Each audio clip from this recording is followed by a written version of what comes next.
Integrantes del Frente de Resistencia y Unidad Sindical celebraron el 65 aniversario de su fundación, ceremonia encabezada por el secretario general del Sindicato de Trabajadores Petroleros de la Sección 30, Sergio Lorenzo Quirós Cruz.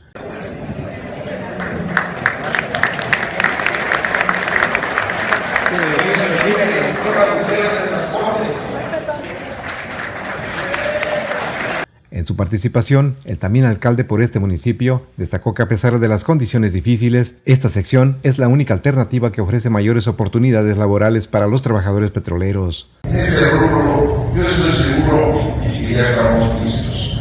Y en lo demás, seguir transitando por la unidad, seguir transitando en ese apoyo solidario, en esa idea de sumarnos, en esa idea de saber que esas guerras individuales, esas acciones o actitudes personales nunca nos van a llevar a un buen resultado.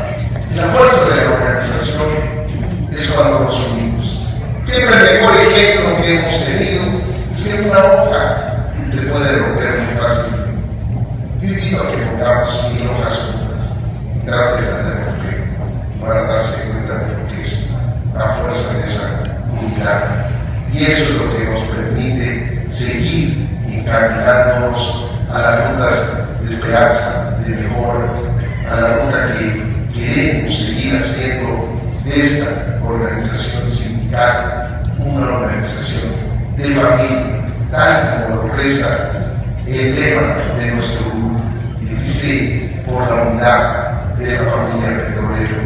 Durante esta reunión efectuada en el Casino Obrero Petrolero, el líder de esta fracción reconoció la labor de cada miembro del sindicato y agradeció su lealtad hacia el FRUS, llamando a permanecer en la unidad a pesar de las adversidades. Gracias por esa lealtad, por esa confianza que sigue permitiendo y dando escuela y herencia a esta organización y a este grupo político.